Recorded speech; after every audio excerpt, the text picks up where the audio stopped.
안녕하십니까. 암호화폐 정보를 전달해드리는 닥터 비트맨입니다. 네, 화요일의 아침이 밝았습니다. 오늘 하루도 힘내시길 바라면서 제가 준비해온 소식으로 바로 넘어가도록 하겠습니다. 네, 현재 암호화폐 시장의 분위기가 활기를 띠고 있습니다. 연도별로 살펴보면 연초 암호화폐 시장의 상승장 분위기가 이제 계속해서 있던 것을 알 수 있는데요. 네, 그래서 그런 건지 어떠한 이유가 있는 건지는 정확히 확인이 안 되지만 암호화폐 시장의 분위기가 좋은 것만인 사실이죠. 네, 그와 더불어 비트코인의 해시레이트가 최고치에 도달했다고 합니다. 보도록 하겠습니다. 네, 비트코인의 해시레이트는 최고치에 도달했다고 합니다. 가격은 영향을 받지 않을 수 있다고 하는데, 네, 비트코인의 해시레이트는 최근 초당 119 엑사 해시를 돌파하며 사상 최고치를 경신했다고 합니다. 네, 각각의 해시는 비트코인 블록체인의 블록을 채굴하는데 필요한 수학 방정식의 해결책을 찾기 위한 시도라고 하는데요. 네, 해시레이트는 네트워크상의 채굴자 수를 언급하죠. 네, 일반적으로 네트워크 활동을 나타내는데 사용된다고 합니다. 네, 역대 최고 기록이라는 부제를 한번 보도록 하겠습니다. 그 숫자는 과거의 활동을 고려할 때 정말 놀랄만한 일인데요. 네, 현재의 해시레이트는 비트코인이 2만 달러에 달했던 2017년보다 무려 8배가 높다고 합니다. 네, 또한 2017년 강세장 이전의 해시레이트보다 120배 많은 수치라고 하는데, 네, 비트코인은 2016년 12월 말 초당 이제 1엑사 해시를 처음 기록했다고 합니다. 네, 이 수치는 비트코인의 네트워크의 활동이 최근 몇 년간 폭발적으로 증가했음을 나타내죠. 네, 채택의 증가와 채굴 블록으로 인한 이익의 잠재력은 채굴자들을 네트워크로 이끌었습니다. 이 활동이 때로는 강세의 가격 지표로 보일 수 있지만 항상 그렇지는 않죠. 네, 해시레이트는 현재 유명한 2018년 암호화폐 겨울 동안 꾸준히 상승했습니다. 이 시기에 반대로 가격은 급격히 떨어졌었죠. 네, 해시레이트는 2018년 4분기에 반전되어 그 기간 동안 거의 20 해시레이트가 떨어졌는데 당시 가격은 하락을 했지만 이 해시레이트의 하락은 2019년 상반기의 상승을 예고했었습니다. 네, 간단히 말해서 해시레이트는 네트워크상의 활동의 지표일 수 있지만 가격 상관관계가 있는 것으로 보이지 않는다 언급이 되고 있네요. 네, 그러나 그 증가된 활동은 채택이 증가하고 수요를 촉진시키기 때문에 시장 움직임에 대한 신호탄이 될 수도 있다며 언급이 마무리되고 있습니다. 네, 현재 비트코인의 해시레이트가 2만 달러에 도달했을 보다 8배가 높다고 하는데요. 네, 해시레이트라는 것이 이제 연산 처리 능력을 측정하는 단위죠. 해시 속도를 의미합니다. 네, 현재 비트코인과 같은 POW 합의, 즉 작업 증명 합의 알고리즘을 사용하는 모든 암호화폐에서 나타나게 되는데 일반적으로 해시레이트가 높아져 연산량이 많아질 경우 더 빠른 채굴이 이루어지기 때문에 채굴 난이도가 높아지게 됩니다. 네, 해시레이트는 시간이 흐를수록 참여자가 늘어날수록 상승한다 볼 수 있겠는데요. 이 내용을 보았을 때 2020년 5월로 예정된 비트코인의 반감기로 인한 채굴 보상이 반토막을 난 것을 우려해서 채굴자들이 몰려 이러한 현상을 나타내는 게 아닌가 생각이 듭니다. 네, 얼마 전에 약 보합장에서까지는 이제 해시레이트와 비트코인 가격과의 상관관계가 약한 것으로 보였지만 현재 나타나는 모습들을 보게 되면 해시레이트가 다시금 지표로서의 역할을 할 상황이 오지 않았나 이런 생각이 듭니다. 굉장히 긍정적인 소식이다 볼 수 있을 것 같습니다. 네, 이러한 소식과 더불어 글로벌 암호화폐 거래소죠. 바로 코인베이스의 CEO가 암호화폐 시장이 향후 10년 동안 일어날 일에 대해서 언급을 했습니다. 어떠한 일들이 일어날 것으로 예상했는지 보도록 하겠습니다. 네, 코인베이스의 CEO가 제시한 암호화폐 다음 10년이라는 제목으로 나왔습니다. 미국 대형 암호화폐 거래소 코인베이스의 CEO 브라이언 암스트롱은 4일 코인베이스의 블로그상에서 2020년대에 어떠한 암호화폐에 무슨 일이 일어나는가 제목에 기고했는데요. 네, 암스트롱은 향후 10년에서 이제 사용자가 5천만 명에서 10억 명으로 늘어날 것이고 신흥시장과 스타트업에서 채용이 진행될 것이다. 기술 스타트업의 대부분이 암호화폐 자산에 요소를 갖게 되어 정부나 공적 기관도 같은 분야로 크게 이동 등을 예상하고 있습니다. 네, 그는 서두에서 물론 누구도 미래를 정확히 예측할 수 없지만 좀 더 정확히 예측을 하는 한 가지 방법은 그것을 발명해버리는 것이라며 다음의 10년간에 대한 기대와 의욕을 보인 거죠. 네, 코인베이스 CEO가 향후 10년에 관해서 11가지 요소를 예측하고 있지만 중요한 8가지를 소개하고 있습니다. 첫 번째로는 확장성이죠. 네, 세컨드 레이어 솔루션 또는 새로운 블록체인의 등장에 의해서 트랜잭션 처리량이 극적으로 개선되는 암호화폐가 실용 목적으로 널리 세계에 받아들여질 것이다. 이를 위해서 확장성 개선이 전제 조건이 된다 언급이 나오고 있습니다. 이래서 나온 게 비트코인의 확장성 그리고 사용 트랜잭션 처리를 위해서 세그윗이 나온 거죠. 네, 두 번째로는 개인정보 보호를 보게 되면 종종 블록체인상에서 누구나 열람 가능한 상태에서 트랜잭션이 기록되는 것은 의미가 없으며 프라이버시 코인, 익명성 코인 또는 익명화 기능을 갖춘 블록체인이 주류가 될 것이다. 세 번째로는 개발팀과 프로토콜의 통합을 얘기를 하고 있고 네 번째로는 투기에서 실수요로 트렌드가 바뀔 것이다 언급을 하고 있습니다. 네, 2010년대에는 주로 투기와 투자에 의해서 암호화폐 관련 기업의 비즈니스 모델이 힘을 얻었던 것이 사실이죠. 2020년대에도 이 경향은 물론 계속되겠지만 새로 탄생하는 최고의 기업은 암호화폐의 실용화 단계를 추진할 것이라고 언급하고 있습니다. 네, 코인베이스는 이미 이 움직임의 시작을 관측하고 있으며 더 많은 고객들이 스테이킹이나 직불 카드 등 투기 목적 이외의 활동에 주목하기 시작하고 있다고 합니다. 네, 다섯 번째로는 스타트업의 대두입니다. 현재 대부분의 테크계 스타트업이 어떠한 형태로든 인터넷을 사용하는 것처럼 2020년대에 끝까지는 거의 모든 테크계 스타트업이 암호화폐 관련 요소를 갖게 된다고 하는데요. 네, 암호화폐로 자금 조달을 함으로써 벤처 캐피털 업계로부터 간섭받지 않고 독자적인 생태계 시스템을 가지고 놀라운 속도로 커뮤니티와 시장을 전 세계로 확대해 나가는 암호화폐 스타트업이 일반적으로 될 수 있을 거라고 언급을 하고 있습니다.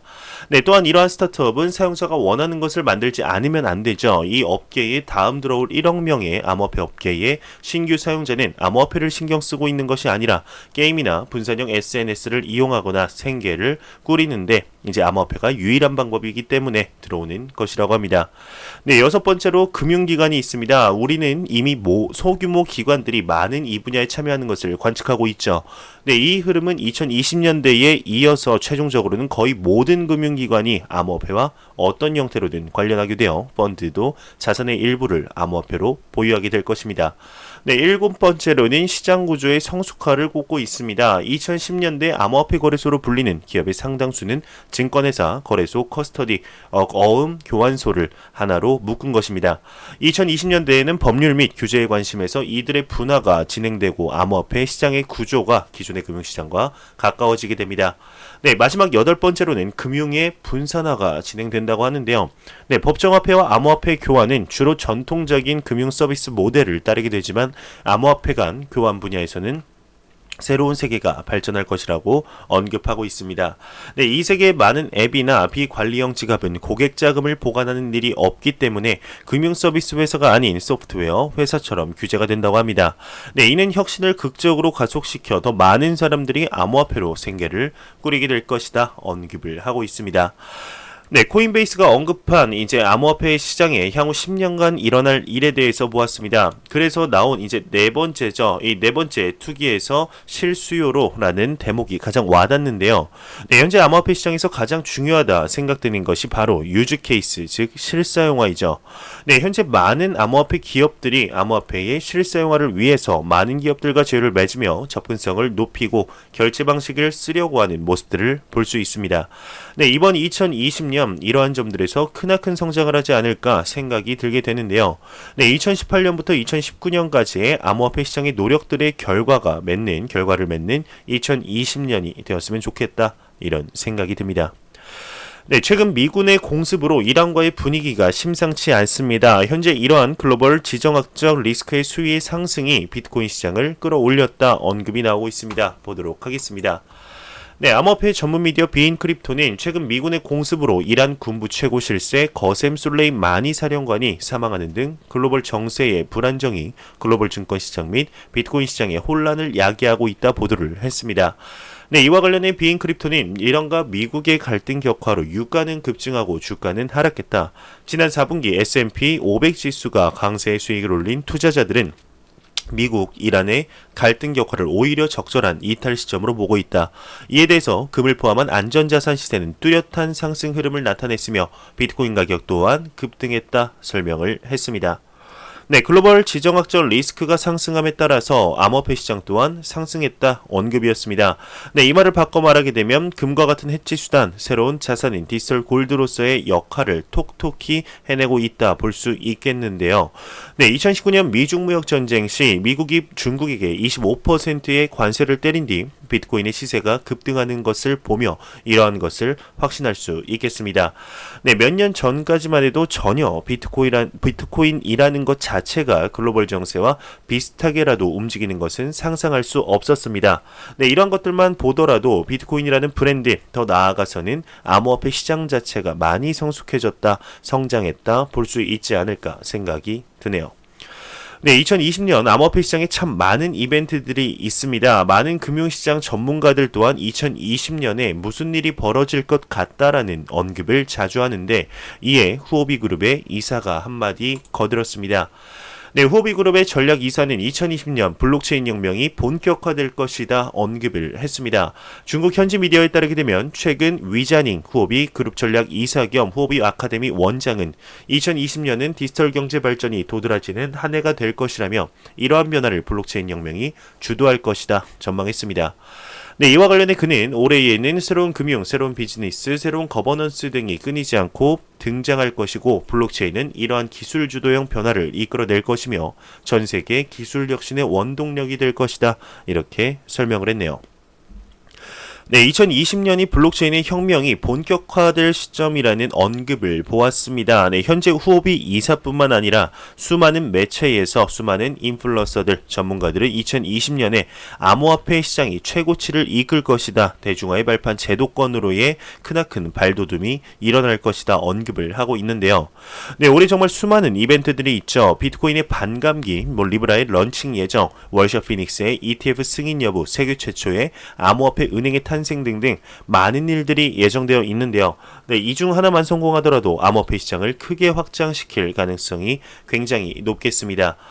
네, 이러한 긍정적인 소식들이 나오는 가운데 암호화폐 거래를 금지시킨 국가가 나타났습니다. 네, 과연 무슨 국가에서 암호화폐 시장을 금지시켰는지 보도록 하겠습니다. 네, 중동의 카타르는 암호화폐 거래를 금지시켰습니다. 인구 250만을 넘는 중동의 카타르는 암호화폐 거래 금지의 가능성이 부상했는데요. 네, 인터내셔널 인베스트먼트의 보고서에 따르게 되면 카타르 금융센터 규제 기구는 현재의 카타르 금융센터 QFC 관할 내에서 암호자산 서비스를 할 수 없을 가능성이 있다 보도를 했습니다. 네, 보도에 따르게 되면 암호자산 서비스에는 법정화폐와 암호화폐의 거래, 암호화폐 간 거래, 커스터디 업무, 암호화폐 관련된 금융 서비스가 포함된다고 하는데, 네, 구체적으로는 통화를 대체할 수 있는 역할을 하는 모든 것 디지털로 거래되거나 이체, 결제 또는 투자 목적에 사용할 수 있는 가치 있는 것이 금지 대상으로 제시가 되었습니다. 네, QFCRA가 이번에 대응을 하는 이유는 현 시점에서는 명확하게 밝혀지지는 않았는데요. 네, 카타르에서는 중앙은행 QCB가 이제 2018년 2월 자국 금융기관에 대해서 비트코인 등 암호화폐 거래를 금지하는 서한을 은행에 송부, 암호화폐의 어떤 형태의 거래와 다른 통화와의 교환, 그리고 암호화폐를 거래하기 위한 은행 계좌의 개설, 암호화폐 매매 목적으로 송금, 수령을 하지 않도록 각 행에 명하고 있다고 합니다. 네, 당시 암호화폐는 중앙은행이나 정부가 관리하지 않아 불법 화폐라는 지적이 이루어졌다고 하네요. 네, 중동 카타르에서 암호화폐 거래가 금지될 수도 있다는 내용이 나왔습니다. 정확한 이유는 나오지 않았다고 하는데요. 네, 2018년 1월에는 이와는 전혀 상반된 내용이 카타르의 중앙은행에서 나왔었습니다. 네, 그 당시 카타르의 중앙은행 총재의 경우 암호화폐 발행을 검토할 것이다 언급을 했었는데, 네, 미래에 이를 도입할 기회가 있을 수 있다 추가 언급을 했었습니다. 정확히 왜 이러한 언급을 했는지 정보가 나오게 되면 여러분들께 바로 전달해 드리도록 하겠습니다.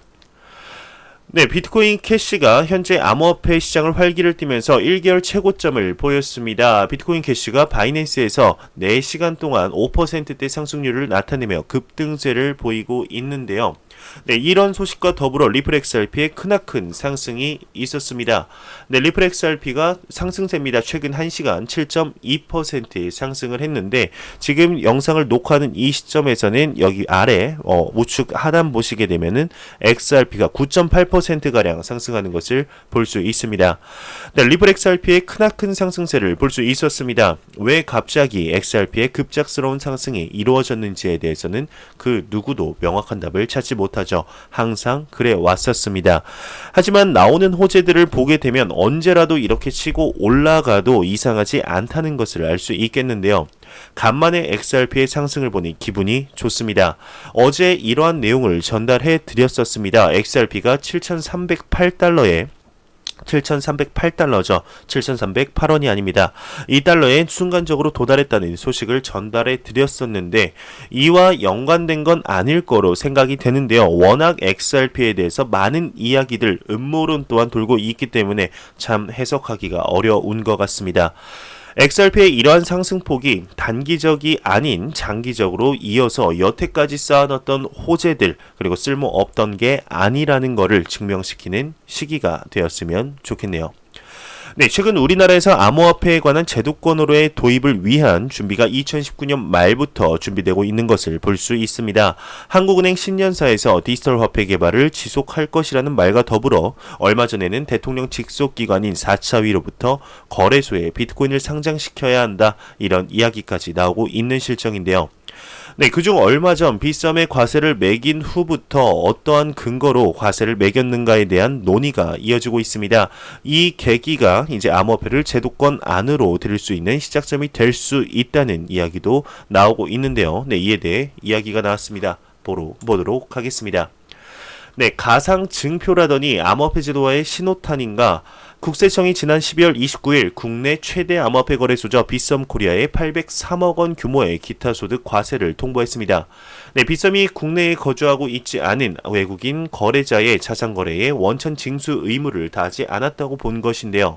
네, 이에 대해 빗썸의 최대 주주 비덴트는 가상화폐 과세에 대한 법령 체계가 마련되지 않은 상태에서 부과된 부당 과세라고 반발하고 있습니다. 네, 비덴트의 주장에도 일리는 있습니다. 세무당국이 세금을 매기려면 증권이든 재화든 암호화폐에 대한 법적 근거가 있어야 하죠. 네, 그런데 아직 정부는 암호화폐에 대한 규정커녕 정의조차 내리지 않았습니다. 2018년 1월 박상기 전 법무부 장관도 암호화폐라고 부르는 것도 정확하지 않은 표현이다. 가상증표 정도가 맞다고 본다 말한 바 있었는데 암호화폐는 디지털 코드로 이루어진 효용없는 일종의 증표이며 이에 대한 법적 규정조차 불필요하다는 입장이었죠. 네, 그런데 이로부터 2년 가까이 흐른 지금 국세청이 암호화폐를 자산으로 분류하고 세금을 물리겠다는 방침을 공식 천명한 것입니다. 네, 국세청은 암호화폐를 부동산 이외의 자산으로 전제해 세금을 물린 것으로 알려졌습니다. 네, 부동산 이외의 자산은 주식, 채권은 물론이고 상품권 같은 통화 대용증권, 은행 예금처럼 현금화하기 용이한 자산을 의미하게 됩니다. 네, 암호화폐는 게임 아이템처럼 디지털 공간에 존재하지만 물물 교환 및 현금화할 수 있기 때문에 광의의 자산으로 분리된 것으로 풀이된다고 합니다. 그렇다면 암호화폐 과세의 판단 근거는 무엇일까요? 암호화폐 자체는 어떤 자산의 성격을 갖지 못하지만 거래소를 통해 현금이나 다른 암호화폐로 거래할 수 있게 됩니다. 실제로 암호화폐가 처음 등장했을 때 이혼, 폐업 등에 대비해 자산을 암호화폐로 바꾼 사례가 적지 않게 발생을 했는데 네, 당시에는 정부가 암호화폐를 자산으로 분류하지 않아 재산 분할이나 청산, 과세의 대상으로 취급하지 않았기 때문입니다. 네, 그러나 지난해부터 재판부는 이용소송 등에 있어 암호화폐가 실질적 자산의 기능을 한다고 보고 소송인의 재산으로 판단하기 시작했다고 하는데 암호화폐가 자산이라면 응당 과세의 대상입니다. 네, 이번 빗썸에 대한 과세는 비거주자가 국내에 있는 자산을 양도할 때 관련 소득에 대한 세율 금액을 거래대금을 지급하는 사람이 원천 징수할 의무가 있다는 소득세법에 근거를 뒀다고 하는데요. 네, 국내 거주자는 자산소득세를 매년 종합소득세 신고 납부로 이행할 수 있다고 합니다. 이에 비해 외국인은 일일이 소환해 과세할 수 없어 중개자가 거래 당시 매매 차익의 22%를 걷어 국세청에 납부해야 한다고 하는데요. 네, 세무당국이 암호화폐 투자의 강점으로 꼽혀온 세금이 없고 자유로운 역외 거래를 할 수 있다는 점에 허들을 둔 셈입니다. 네, 만약 당국이 암호화폐를 화폐로 간주했다면 거래 대금의 과세는 불가능합니다. 실제 암호화폐의 본질적 성격과는 별개로 현재 거래되는 양상을 보면 유가증권처럼 프리미엄을 얹어 거래되고 있어 화폐보다 자산의 성격이 짙죠. 네, 이번 과세 결정은 지난해 빗썸 세무조사 이후 내려진 것인데 1년간의 과세 적부심을 거쳐 결정한 것으로 전해지고 있습니다. 그러나 이는 어디까지나 국세청의 판단일 뿐 실제 이 과세를 위한 법령이나 근거는 아직까지 없다고 합니다. 애초에 근거가 없기 때문에 국세청도 별도의 과세 의무를 고지하지 않았는데 빗썸이 의무를 방기했다고 보긴 어려운 측면이 있죠. 네, 국세청은 이와 관련해 공식적으로 개별 납세자에 관한 구체적 세원이나 과세 내용은 밝힐 수 없다며 원론적인 입장을 내놓고 있습니다. 국세청으로서도 이번 과세는 어쩔 수 없었던 것이죠. 빗썸이 지난 5년간 중개한 외국인 거래의 과세 제척 기간이 2019년까지였습니다. 이 시한을 넘기면 과세가 불가능합니다. 일단 제척 기간 전에 과세를 통보한 뒤 다툴 사항이 있다면 함께 따져 보자는 것이죠. 네, 정부는 암호화폐를 자산으로 규정하는 것으로 가닥을 잡은 모양새입니다. 그러나 암호화폐가 자산으로서 어떤 자격과 용도 증명할 수 있는지는 불분명합니다. 지분증권의 경우 기업의 자본금을 일정 액면가만큼 쪼개서 소유자가 주권을 행사할 수 있는 자산인데요. 네, 증권은 법률적 검토와 정부의 인정을 밟아 발행이 되게 됩니다. 일종의 중앙 집권형 증명을 거친 자산인 것이죠. 이 때문에 기업에 대한 권리 행사나 분쟁은 법적 테두리 내에서 벌어지고 있습니다. 그러나 암호화폐는 자산의 소유나 자격을 입증하지 못하죠. 네, 최근에는 증권형 토큰 STO의 논의에 대해서도 활발하다고 합니다. 개별 코인의 지분 가치를 부여해 재화에 대한 실질적 권리를 인정해 주겠다는 건데 STO를 통해 불특정 다수가 돈을 모아 레오나르도 다빈치의 그림 모나리자를 구입했다면 이 거래에 참여한 사람들은 모나리자에 대한 소수의 지배권을 주장할 수 있습니다. 네, 그러나 현행법상 불특정 다수에게 자금을 모으면 유사수신 행위 규제에 관한 법률 위반이 된다고 하네요. 네, 이러한 위험성 때문에 정부는 암호화폐를 게임 아이템처럼 별다른 자격, 지분증명의 역할은 없지만 거래를 통해 소득이 발생하면 과세할 수 있는 자산으로 간주하고 있습니다. 물론 통화로서도 자격을 부여하고 있지는 않죠. 네, 한국은행은 가상통화 및 CBDC 공동연구 태스크포스를 발족 운영 중인데 암호화폐라는 용어 대신 디지털 화폐, 암호자산으로 분류해 사용하고 있습니다. 암호, 화폐 두 단어를 연결하지 않았죠. 원, 달러, 엔 등 법적 통화의 디지털 거래는 디지털 화폐로 인식하고 가상의 공간에서 벌어지는 지급 결제는 암호 자산의 영역으로 나눠 연구에 나선 것으로 풀이가 되고 있습니다. 네, 정부의 블록체인 도입 방향은 과연 어떻게 될까요? 정부 유관기관은 블록체인에 보수적으로 접근하고 있지만 마냥 부정적인 것은 아닙니다. 금융거래의 투명성을 높이고 화폐 발행 비용을 낮추는 금융 시스템을 도입하자는 취지로 연구에 나섰고 있는데요. 네, 특검법은 자금 세탁, 공중 협박, 자금 조달의 방지 등 범죄의 예방적 조치에 초점을 맞췄지만 암호화폐에 대한 규정을 한 것만으로도 한 발 나아갔다는 평가를 받고 있습니다. 네, 한국은행의 경우 CBDC 발행을 검토 중이죠. 블록체인 방식 도입 여부는 불분명하지만 화폐 거래와 관련한 정보의 무결성을 확보하는 측면에서는 유의미하다 판단을 하고 있습니다. 네, 현재 큰 틀로 보게 되면 정부는 독단적으로 블록체인 제도화를 추진하는 데 부담을 느끼고 있습니다. 암호화폐를 비롯한 디지털 통화는 국경을 초월하기 때문에 이와 관련한 세계적인 공통 규칙이 세워질 가능성이 커서이죠. 네, 대표적인 사례가 페이스북이 발행한다고 밝힌 암호화폐 리브라에 대한 미 정부의 입장입니다. 지난해 7월 미 하원 금융서비스위원회는 혁신보다 부작용의 무게가 더 무겁다며 리브라를 가로막았었죠.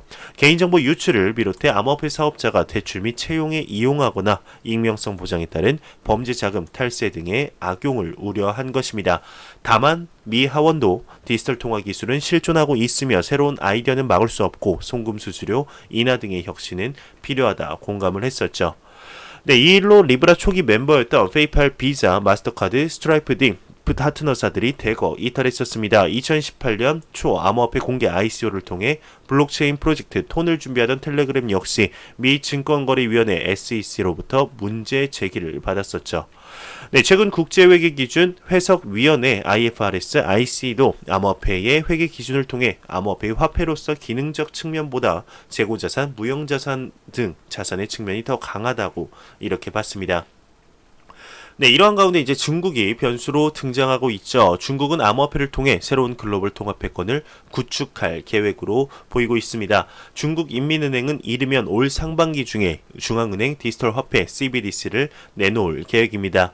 네, 중국의 이런 행보에 미국도 마음이 초조한데요. 블록체인을 비롯한 5세대 이제 5G 이동통신망 구축 등 신기술 분야에서 중국에 비해 뒤처지는 양상이 나타나고 있어서입니다. 네, 다만 미국이 디지털 달러를 개발하는 것은 현실적으로 어려울 수도 있다라는 지적이 나오고 있는데 미국이 중앙 집권형 달러 암호화폐를 발행하면 사실상 미국인이 전 세계 모든 금융거래를 들여다보게 돼 국제사회에 적지 않은 반발이 예상돼서라고 하네요. 네, 장커탐 비트메인 공동 창업자가 중국판 트위터 웨이버를 통해서 비트메인 직원 절반 감원설에 대한 생각을 밝혔습니다. 네, 그는 비즈니스 상식과 논리의 어긋남으로 분명 루머일 것이다. 만약 불행하게도 현 경영진이 이 같은 자살에 가까운 그릇된 결정을 했다면 비트메인 최대 주주이자 창업자 그리고 회사를 6년간 이끌어온 최고 경영 책임자로서 이 같은 구조조정에 매우 반대하는 바이다 언급을 했습니다. 네, 업비트가 이달 실명 계좌 계약을 종료한다고 합니다. 해킹 악재의 연장 여부는 지금 안개 속으로 사라졌다고 하는데, 네, 지난 11월 발생한 580억 원 규모의 이더리움 유출 사태로 인한 계약 연장이 미뤄질 수도 있다는 관측이 제기되고 있습니다. 네, 기업 관계자는 작년 말 해킹 이슈 등 다양한 요인들을 고려해 현재 계약 여부를 검토하고 있다고 하는데요. 네, 업비트 외에도 이제 빗썸, 코빗도 시중은행 실명 계좌 연장 계약이 이달 말 종료되게 됩니다. 네, 계약을 연장하지 못하면 이제 원화로 암호화폐를 거래할 수 없게 되는데 다만 일각에서 업비트 계약 체결 자체에는 큰 영향이 없을 것이라는 분석도 나오고 있습니다. 네, 지난주 이더리움 덱스 프로젝트의 총 거래량이 1,742만 달러를 도달했다는 소식과 더불어서 바이낸스에서는 이제 USDC 마켓에서 알고, FTM, 온톨로지 그리고 XLM, USDS 거래 지원을 종료한다 공지를 했습니다. 네, 안 보고 가면 섭섭하겠죠. 크립토 공포 탐욕 지수입니다. 전날보다 이제 39에서 2포인트 오른 41포인트를 기록하고 있습니다. 투자 심리가 소폭 개선됐다는 의미죠. 하지만 여전히 공포에 머물러 있습니다. 네, 이 지수는 0이면 공포, 100이면 낙관이라고 보시면 되는데 41이면은 네, 낮은 수치입니다. 그렇게 높은 수치는 아니지만 그래도 밑에서 차근차근 암호화폐 시장이 활발해짐에 따라서 조금씩 상승해가고 있다는 것에 초점을 맞추는 게 좋지 않을까 싶습니다. 네, 제가 준비해온 소식은 여기까지입니다. 영상이 도움이 되셨다면 구독과 좋아요 그리고 광고 한 편만 처음부터 끝까지 시청해 주시기 바랍니다. 이 채널은 오직 광고 수익으로 운영이 되게 됩니다. 항상 영상 시청해 주시는 시청자분들, 구독자분들 너무나 감사합니다. 저는 다음 영상으로 찾아뵙도록 하겠습니다. 지금까지 닥터 비트맨이었습니다. 감사합니다.